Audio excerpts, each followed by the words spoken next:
di Youth Online Service. Hari ini kita mau mulai ibadah. Sebelum mulai ibadah, aku mau menginformasikan untuk teman-teman yang ingin memberikan persembahan, boleh memberikannya langsung di gereja ataupun melalui rekening BCA dan BNI. Sebelum mulai ibadah, mari kita satukan hati kita mau berdoa. Tuhan Yesus yang baik, terima kasih untuk kasih setiamu yang boleh kami rasakan saat ini. Sebentar kami mau beribadah, mau memuji, memuliakan namamu dan mendengarkan sebagian dari firman-Mu.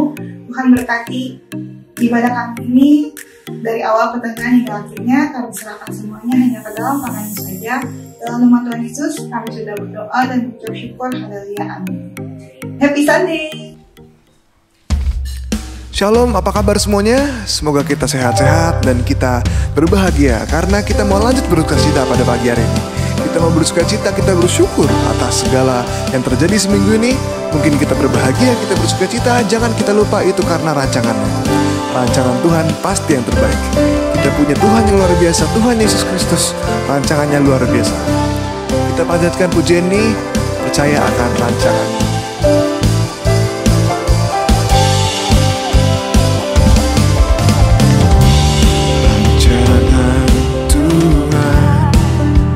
Selalu yang terbaik, walau ku kadang tak mengerti.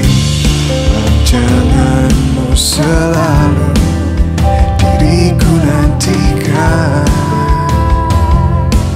Di sepanjang jalan hidupku, ku kan terus menanti jawabanmu Tuhan.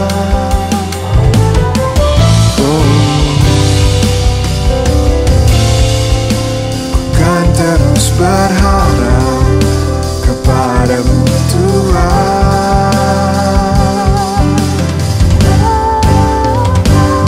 Yesus, ku kan terus percaya akan jangan-Mu yang penuh pengharapan, dan ajarku untuk selalu berserah kepadamu, supaya aku terus percaya akan jangan-Mu.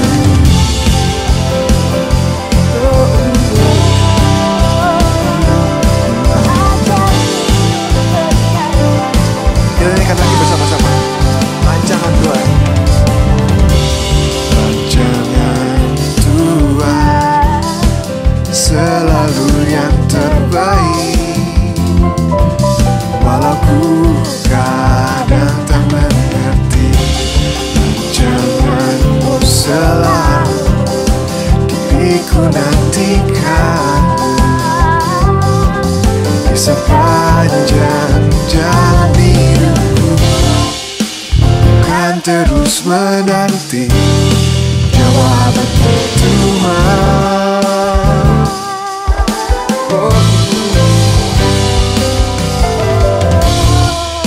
Bukan terus berharap kepadamu Tuhan.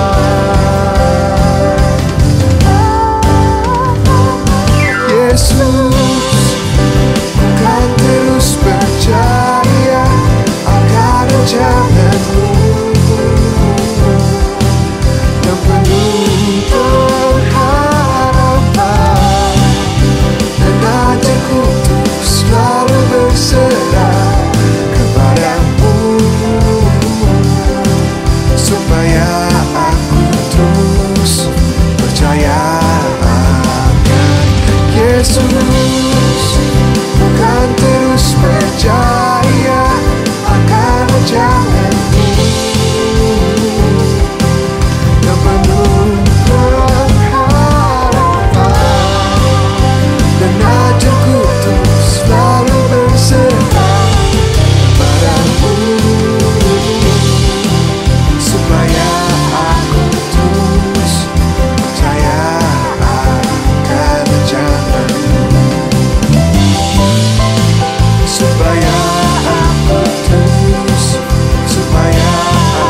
kita percaya rancangan yang terbaik.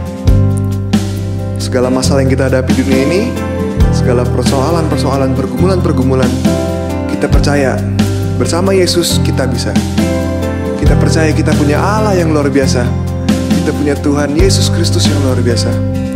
Kita percaya Tuhan kita pasti sanggup.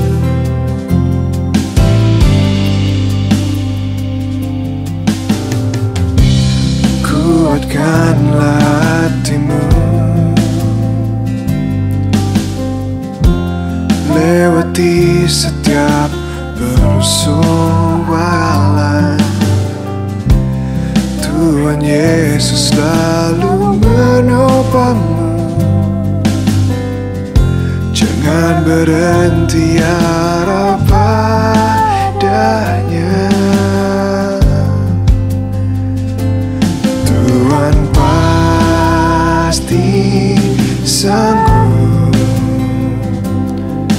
Tangannya takkan terlambat untuk mengangkatmu. Tuhan masih sanggup. Percayalah, Dia tak tinggalkanmu.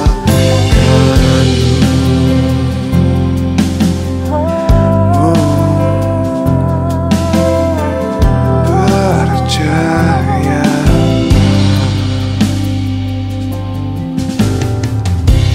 Kuatkanlah hatimu, lewati setiap persoalan. Tuhan Yesus selalu menopangmu. Jangan berhenti harap padanya.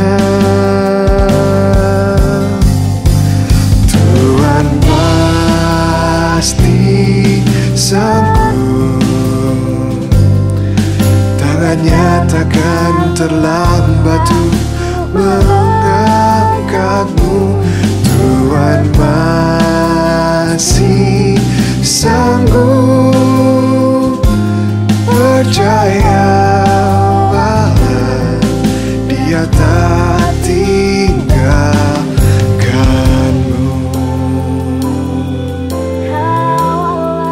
Percayalah, Tuhan pasti sanggup.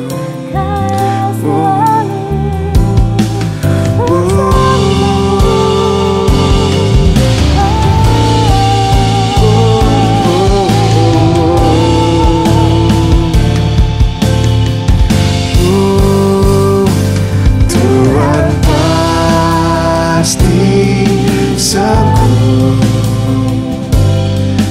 Tangannya takkan terlambat untuk mengangkatmu. Tuhan masih sanggup.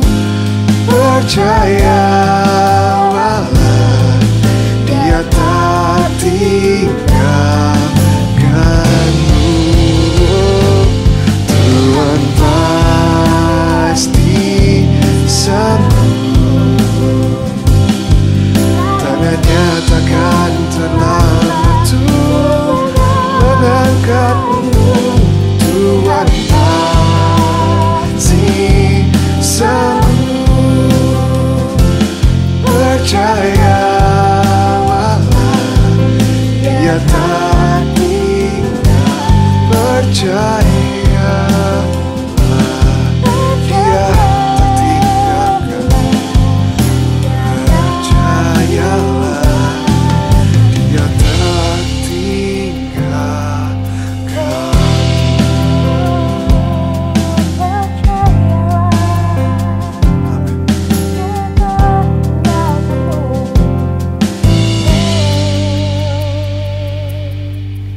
Halo semuanya, Youth dimanapun berada, senang hari ini kita bisa bersama-sama kembali di ibadah kita Youth Online Service hari Minggu ini 5 Desember 2021. Wow, gak kerasa kita sudah masuk di bulan Desember, bulan terakhir di setiap tahunnya, dan khusus hari ini di hari Minggu bulan Desember tahun 2021. Kita terus berdoa supaya hal-hal baik akan terus terjadi di akhir-akhir tahun ini.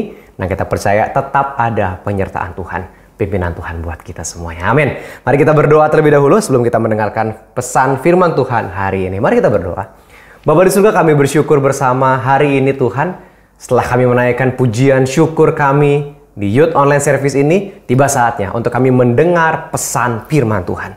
Biar Tuhan yang berbicara buat kami masing-masing. Di dalam setiap kebenaran yang dibaca, kebenaran yang disampaikan, bahkan kebenaran yang kami dengarkan. Sehingga kami mendapatkan pesan firman Tuhan yang akan kami bawa dalam kehidupan kami sepanjang minggu ke depan ini. Terima kasih Bapak, pimpin hamba-Mu, berkat daripada Allah saja, kuat kuasa dari Engkau saja yang menyertai hamba-Mu, menolong hamba-Mu. Sehingga pesan firman Tuhan yang disampaikan adalah berasal daripada Engkau, dan pesan itu bisa ditangkap oleh setiap kami, anak-anak muda, dan siapapun yang mendengarkan firman Tuhan di hari ini. Kami siap untuk mendengarkannya, pakai kami juga, dimanapun kami berada, kami fokus kepada kebenaran firman Tuhan siang hari ini. Di dalam nama Yesus Kristus kami berdoa, haleluya, amin. Firman Tuhan hari ini terdapat di dalam Yesaya pasalnya yang ke-9, ayat 5 sampai dengan yang ke-6. Yesaya pasal 9 ayat 5 sampai dengan yang ke-6. Demikian firman Tuhan untuk kita. Sebab seorang anak telah lahir untuk kita, seorang putra telah diberikan untuk kita. Lambang pemerintahan ada di atas bahunya, dan namanya disebutkan orang, Penasehat Ajaib, Allah yang perkasa, Bapa yang kekal, Raja Damai. Besar kekuasaannya, dan damai sejahtera tidak akan berkesudahan di atas tahta Daud dan di dalam kerajaannya. Karena ia mendasarkan dan mengokohkannya dengan keadilan dan kebenaran, dan sekarang sampai selama-lamanya. Kecemburuan Tuhan semesta alam akan melakukan hal ini. Wow, pesan firman Tuhan yang biasa kita baca, kita dengar sepanjang bulan Desember ya, berkenaan tentang hari Natal yang akan kita sama-sama rayakan di akhir bulan ini, tepatnya tanggal 25 biasanya. Dan suasana itu udah masuk Desember itu sudah kerasa suasana Natalnya gitu ya. Dan hari ini pesan firman Tuhan akan membawa kita ke dalam satu tema, adalah kedatangan Sang Raja Damai. Kenapa dikatakan Sang Raja Damai? Kenapa harus dikatakan Raja Damai yang datang? Di dalam pembacaan firman Tuhan tadi, Yesaya 9 ayat 5 sampai dengan yang ke-6 menggambarkan bagaimana nubuatan tentang Mesias. Nubuatan ini terjadi ribuan tahun sebelum masa Yesus Kristus lahir di dalam Perjanjian Baru. Masa di mana saat itu Yesaya sebagai seorang nabi dipercaya oleh Allah untuk mendapatkan suara Tuhan ini, pesan firman Tuhan ini, dan Yesaya dipercaya oleh Allah untuk menyampaikan pesan ini kepada orang-orang Israel. Nah, kenapa Raja Damai harus menjadi poin penting yang di Lembaga Alkitab Indonesia dijadikan perikop? Bahkan kita tahu juga kedatangan Yesus Kristus membawa damai, yang biasa Natal kita rayakan. Kedatangan Yesus Kristus membawa sukacita. Kedatangan Yesus Kristus membawa kegembiraan, kasih, damai, dan sebagainya. Biasanya itu tema-tema Natal. Nah, kita mesti melihat hari ini saya mengajak kenapa pesan ini begitu penting. Kenapa kedatangan Raja Damai itu begitu penting dan harus menjadi highlight di dalam setiap Natal. Dan terkhusus di Yesaya 9 ini, ayat 5 dan ke-6 tadi dikatakan seorang anak telah lahir untuk kita, dan digambarkan sebagian-sebagian di bagian ini yang nantinya akan juga saya sampaikan buat kita semuanya. Tapi kita bisa melihat dulu di konteks ayat-ayat di Yesaya ini adalah bagaimana saat itu bangsa Israel yang sedang berada dalam pembuangan, bangsa Israel yang sedang dalam ada pembuangan, Yesaya dipercaya oleh Tuhan untuk mendapatkan pesan ini. Dan di ayat yang pertama, Yesaya 9 ayat yang pertama dikatakan seperti ini. Bangsa yang berjalan di dalam kegelapan telah melihat terang yang besar. Mereka yang diam di negeri kekelaman atasnya telah bersinar. Digambarkan bagaimana pembuangan bangsa Israel, keberadaan bangsa Israel saat itu di negeri pembuangan itu kelam, gelap. Sebagai tanggung jawab ataupun sebagai akibat daripada hukuman yang diterima oleh orang-orang Israel khususnya ketika Allah mengizinkan untuk mereka dibuang ke negeri orang lain, karena pemberontakannya, karena ketidaktaatannya, bahkan ada misi Allah di sana juga yang terjadi. Tapi kita tidak bahas itu. Saya mau bawa justru kepada satu kondisi Israel sedang berada di dalam kekelaman. Israel sedang berada di dalam hal kegelapan. Israel sedang berada dalam kondisi yang tidak menentu. Di bagian ini, ketika dikatakan negeri kekelaman, kesuraman yang terjadi pada masa Yesaya saat itu, khususnya bangsa-bangsa Israel yang ada di sana itu sangat-sangat suram. Karena mereka harus dibuang dan ditindas oleh raja-raja lain. Bagaimana kehidupan orang-orang Israel berada di bawah kurungan, berada di bawah kendali dari bangsa lain. Nah, di sini, Bapak Ibu, teman-teman semua, anak-anak muda, kita bisa melihat bagaimana kondisi suram, kondisi gelap, kondisi yang tidak menentu dirasakan. Gambaran inilah yang ditarik sebelum kita melihat bagaimana Yesus Kristus datang. Gambaran kehidupan manusia di dalam lingkup dosa. Gambaran kehidupan manusia yang tidak punya pengharapan. Gambaran kehidupan manusia yang tidak punya sukacita, tidak punya pendamaian, tidak punya hal-hal baik dalam kehidupannya karena terkurung di dalam satu keberadaan, yaitu dosa. Kondisi inilah yang menggambarkan perlunya datang Sang Raja Damai, perlunya datang Yesus Kristus. Ayat yang kedua, 3 dan 4, saya mau baca buat kita semua bagian ini supaya kita bisa tahu gitu ya latar belakangnya kenapa Raja itu harus datang. Ayat 2 bilang gini, Engkau telah menimbulkan banyak sorak-sorak dan sukacita besar. Mereka telah bersukacita di hadapanmu, seperti sukacita di waktu panen, seperti orang bersorak-sorak di waktu membagi-bagi jarahan. Sebab kuk yang menekannya dan gadar yang di atas bahunya, serta tongkat si penindas telah kau patahkan, seperti pada hari kekalahan Midian. Sebab setiap sepatu tentara yang berderap-derap dan setiap jubah yang berlumuran darah akan menjadi umpan api. Teman-teman semuanya, kita lihat di sini ayat 2 dan ayat 3-4 menggambarkan seolah-olah peristiwa nubuatan ini sudah terjadi. Sekali lagi ya, seolah-olah. Kenapa? Karena sukacita itu sudah datang. Engkau menimbulkan banyak sorak-sorak. Sukacita besar, mereka bersukacita di hadapanmu. Saat itu pesan ini baru disampaikan. Tetapi Yesaya di dalam firman yang diterima daripada Allah menuliskan bagian-bagian ini seperti sudah terjadi. Istilah yang dipakai di sini, kuk yang menekannya dan gadar di atas bahunya serta tongkat si penindas telah dipatahkan. Hukuman, kekelaman, kegelapan, hal-hal yang gelap tadi di dalam kendali bahasa saya gitu ya sekarang, di bawah kendali hukuman dosa itu sudah dipatahkan. Sudah dihancurkan ketika terang itu bersinar. Ketika terang itu terpancar. Yang nanti sekali lagi ya sebelum masuk ke ayat 5 dan ke-6, lihat tulis ini nanti bicara tentang Yesus Kristus. Tapi satu keyakinan bahwa nubuatan ini sudah terjadi, bahwa segala yang jahat, segala yang kelam itu sudah dihancurkan. Bahkan ayat yang kedua digambarkan, mereka bersorak-sorak seperti waktu panen, sukacita gitu ya. Kalau orang-orang sudah selesai panen, petani-petani itu mendapatkan hasil panen itu sukacita. Dan digambarkan seperti itu. Bahkan ayat yang keempat, sebab seperti sepatu tentara yang berderap-derap dan setiap jubah yang berlumuran darah akan menjadi umpan api. Tentara-tentara yang selesai perang pada waktu itu, ketika sudah selesai perang, sepatu-sepatu yang berlumuran darah, jubah-jubah itu dibakar. Menandakan perang itu telah selesai. Menandakan kemenangan, perang sudah selesai dan beres semuanya. Kita lihat di sini, ini belum terjadi, tapi keyakinan itu udah muncul. Artinya buat kita, bicara tentang kedatangan Sang Raja Damai, betul-betul dari dalam diri kita, kita melihat bahwa yes, hal yang baik itu terjadi di depan. Yes, Yesus datang itu bukan hanya sekedar informasi di Natal. Tetapi Yesus datang itu benar-benar kita yakini Dia yang bisa membawa perubahan-perubahan buat siapa? Sebelum buat semua orang, buat diri kita masing-masing terlebih dahulu. Keyakinan itu dari dalam. Ini belum terjadi, tetapi dipercaya sudah membawa sukacita dan sorak-sorai. Buat kita juga saat ini teman-teman, Bapak Ibu semua yang dengar firman Tuhan siang hari ini, keyakinan di dalam Yesus Kristus itu perlu. Keyakinan di dalam Yesus Kristus itu perlu untuk kita melangkah dalam kehidupan kita hari-hari.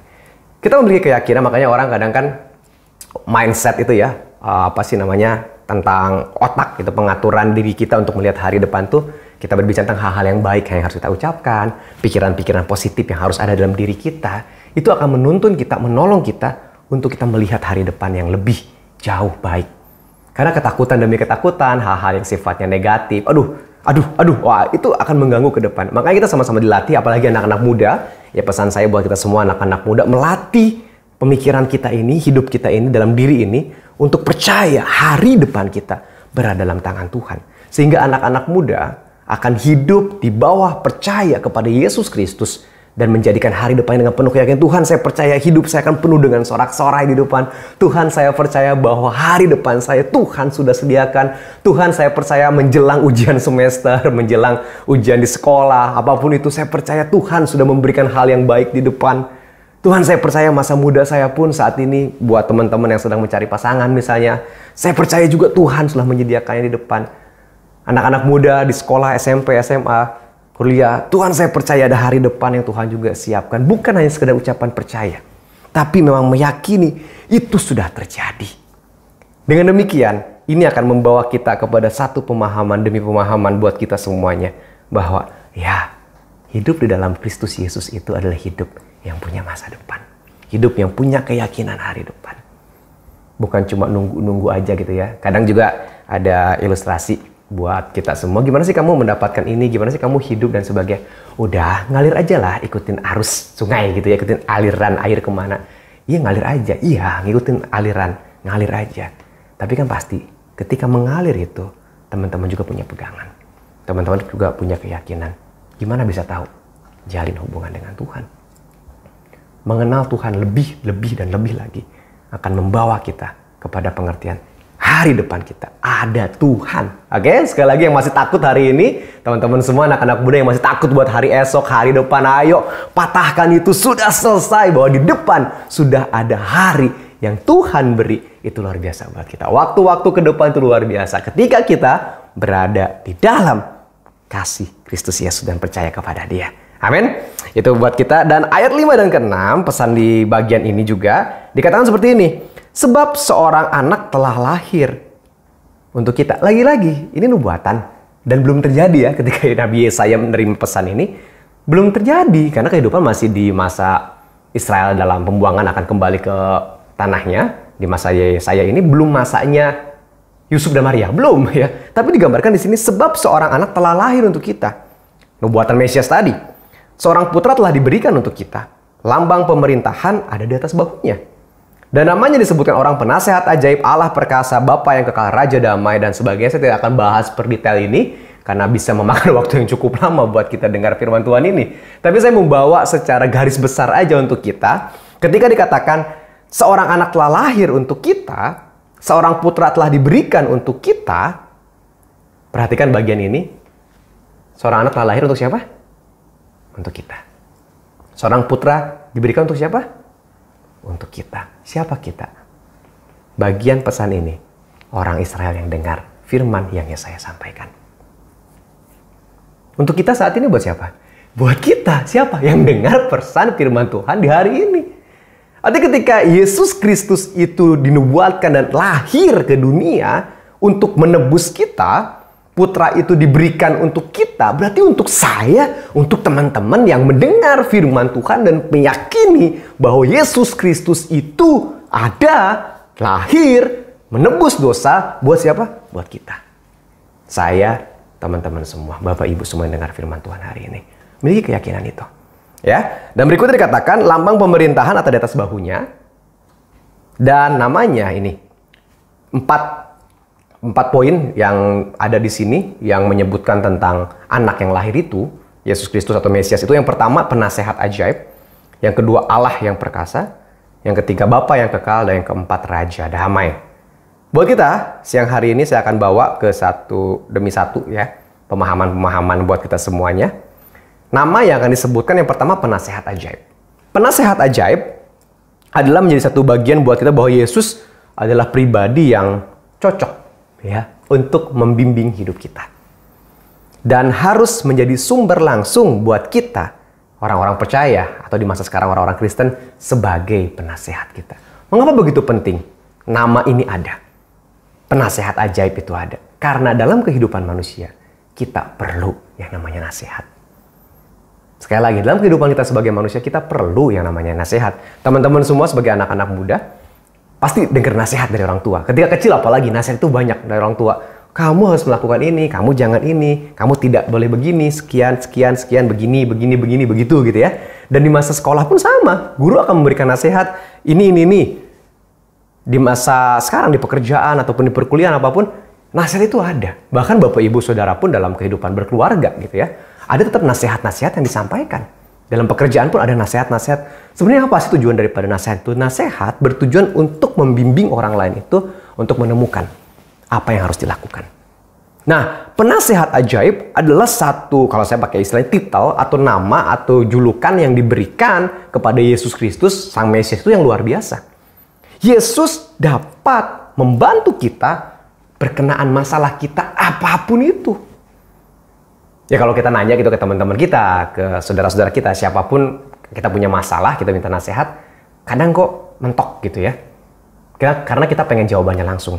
Nah, di sini diberikan gambaran ketika bicara Yesus atau Mesias, anak tadi itu yang dinubuatkan akan menjadi penasehat ajaib, membawa pengertian buat kita, ayo, ada apa-apa datangnya ke Tuhan. Karena dia penasehat ajaib. Ajaib itu di luar pemikiran kita. Apa saja bisa dia lakukan. Betapa pentingnya, utamanya kita membutuhkan Yesus sebagai penasehat kita. Saat ini buat teman-teman semua yang mendengar pesan firman Tuhan siang hari ini, apa yang sedang dihadapi? Banyak pertanyaan bukan? Apa yang sedang dikhawatirkan? Ada juga bukan? Nanya sama Tuhan maunya apa? Sampaikan pada dia maunya apa? Sehingga nasihat itu akan kita bisa rasakan sendiri. Lalu berikutnya, lalu setelah itu gimana kita tahu nasihat Tuhan? Tuhan tuh luar biasa. Nasihat itu ajaib. Bisa tahu dari mana aja. Itu ada kesaksian teman saya beberapa hari ini berkata gini, tiba-tiba Kak, udah lupa aja gitu. Jadi lagi ada satu pergumulan gitu ya. Tiba-tiba dia merasakan, udah lupa aja gitu. Gimana bisa tahu lupa aja? Yakin itu dari Tuhan. Wah, langsung bisa merasakan begitu. Bisa nggak seperti itu? Ya bisa juga. Teman-teman semua yang rasakan sejauh mana hubungan dengan Tuhan gitu ya. Tapi bisa juga Tuhan memakai nasihat itu lewat siapa? Lewat hamba-hamba Tuhan, lewat orang lain juga, dan lewat pesan firman Tuhan. Sejauh mana hubungan kita dengan Tuhan akan menentukan nasihat apa yang Tuhan beri buat kita dan kita tahu itu dari Tuhan. Berikutnya ya, bagian ini, Allah yang perkasa, saya mau gabung aja ini dua bagian ini. Allah yang perkasa, Bapa yang kekal, Raja damai. Tiga bagiannya saya gabung aja. Allah yang perkasa, Bapa yang kekal, Raja damai. Yang dinubuatkan itu adalah anak. Siapa anak? Bayi yang akan lahir sebagai manusia nantinya. Tapi digambarkan di sini bayi itu, anak itu yang akan memimpin kita itu adalah seorang Allah yang perkasa. Apalagi Bapa yang kekal. Ini menggambarkan bahwa kealahan Yesus Kristus itu sudah disampaikan di sini. Yang dinubuatkan itu, yang memberikan damai itu adalah manusia yang nantinya lahir. Yang kita kenal dengan nama Yesus Kristus. Kemanusiaan Yesus Kristus. Tapi di sini digambarkan Allah yang perkasa, Bapa yang kekal. Berarti bicara tentang kealahannya Mesias ini. Di dalam di sini, ini teologi yang sangat dalam buat kita kalau kita baca Yesaya 9, memberikan gambaran bahwa Yesus Kristus adalah Allah 100%, adalah manusia 100%, dan menjadi Allah manusia 100%. Ini teologi yang sangat-sangat, kalau kita ya, saya melihat di masa-masa muda perlu belajar lebih lagi akan hal ini, tapi tidak perlu lebih mendalam saat ini. Tapi kalau teman-teman mau belajar, ayo belajar. Dan buat kita yang sudah punya pemahaman yang lebih, akan memahami lebih dalam lagi dan mengerti. Intinya gini, buat kita semua bahwa Allah yang perkasa, Bapa yang kekal, dan Raja damai itu disampaikan oleh Allah melalui Yesaya untuk anak yang akan lahir nanti. Ini memberikan gambaran buat kita bahwa pendamaian itu hanya bisa terjadi. Sekali lagi, pendamaian hanya bisa terjadi karena tadi ya, latar belakang kekelaman, kegelapan, hidup dalam penderitaan itu. Dan perlu yang namanya pendamaian dengan siapa? Dengan Allah. Semenjak peristiwa manusia jatuh dalam dosa, Kejadian pasal 3, hubungan manusia dengan Allah itu rusak. Hancur karena dosa itu. Dan Allah mau mendamaikan kembali manusia dengan Allah. Supaya komunikasi itu terjalin lagi, hubungan itu terjalin lagi. Dan melalui seorang anak inilah yang lahir, pendamaian itu terjadi. Ini memberikan pengertian buat kita bahwa Allah yang perkasa, Bapa yang kekal, dialah yang inisiatif untuk mendamaikan manusia dengan Allah melalui pribadi Yesus Kristus. Dan buat kita poinnya siang hari ini, mari teman-teman, kita tuh nggak bisa ngandalin kekuatan manusia gitu ya.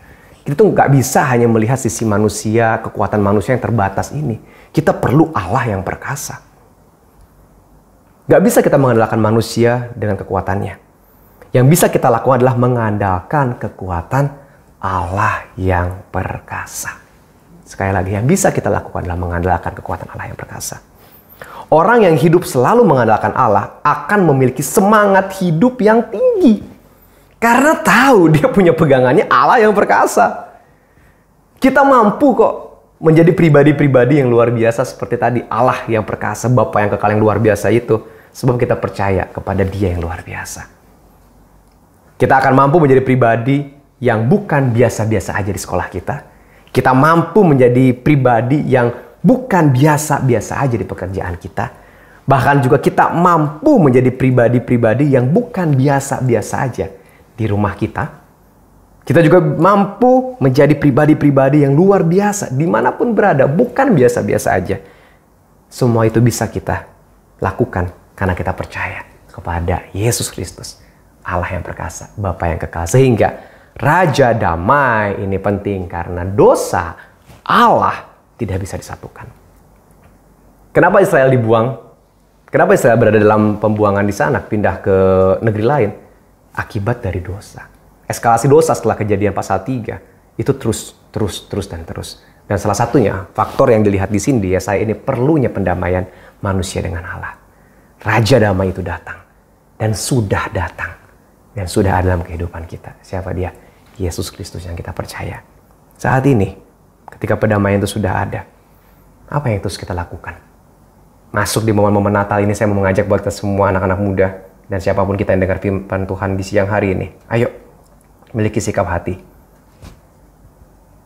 yang melihat. Ketika bicara tentang Yesus yang Raja Damai, Yesus Allah yang perkasa, Yesus penasehat ajaib, Dia Bapa yang kekal. Bukan hanya sebagai semboyan, nama gitu aja. Tapi itu benar-benar punya kuasa. Dan kita percaya, yakini itu. Kita akan lihat gimana hari depan kita yang dipegang oleh pribadi yang luar biasa. Yang dipegang oleh pribadi yang penasehat ajaib. Yang dipegang oleh pribadi Bapa yang kekal itu. Yang dipegang oleh Dia, Raja Damai itu. Mari kita berdoa. Bapak, terima kasih buat siang hari ini untuk pesan firman Tuhan yang kami dengar.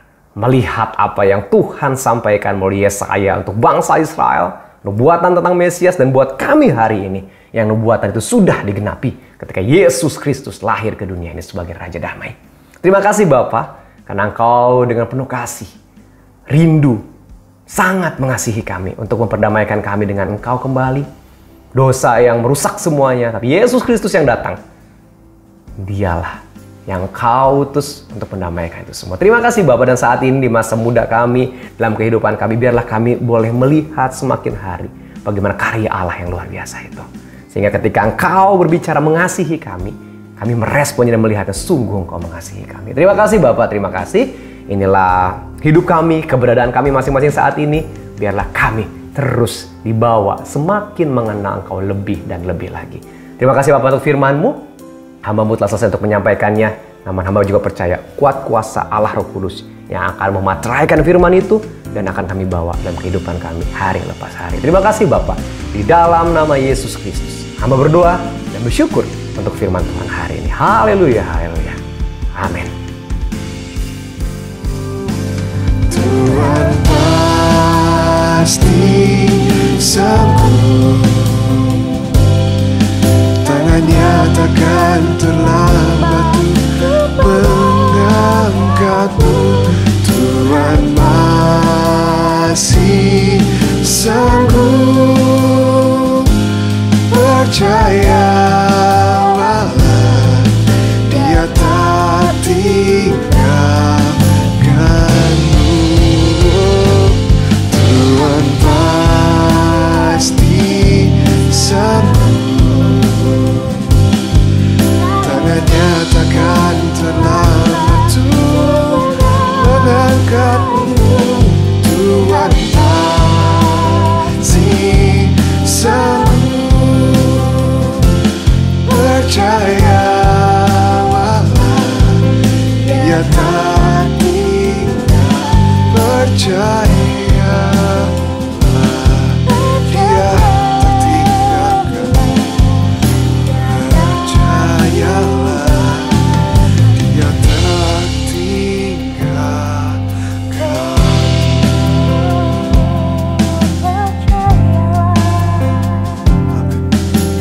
Amin.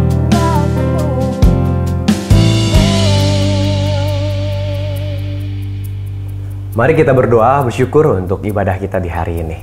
Bapak yang baik, terima kasih buat semua cinta kasih Tuhan yang boleh kami rasakan. Secara khusus di ibadah Youth Online Service yang hari ini, kami bersyukur Bapak buat semua yang sudah terjadi. Biar Tuhan yang kami puji, kami tinggikan, kami muliakan. Tuhan yang menerima setiap pujian, sembah syukur kami. Tuhan yang menerima setiap bakti kami di hari ini. Dan kami akan mengakhiri Youth Online Service ini. Kami akan kembali ke aktivitas kami masing-masing. Kami akan kembali ke sepanjang pekerjaan kami minggu ini. Kami akan kembali ke sekolah kami. Bahkan kami juga akan kembali ke setiap langkah kehidupan kami. Biar kami pulang membawa berkat yang daripada Allah Bapa, kasih dan sukacita daripada Yesus Kristus dan persekutuan yang indah, pimpinan yang luar biasa daripada Allah Roh Kudus, kiranya tetap serta menyertai kami dari saat ini, esok, hingga selama-lamanya. Bapa, kami bersyukur di dalam nama Yesus Kristus. Haleluya. Amin.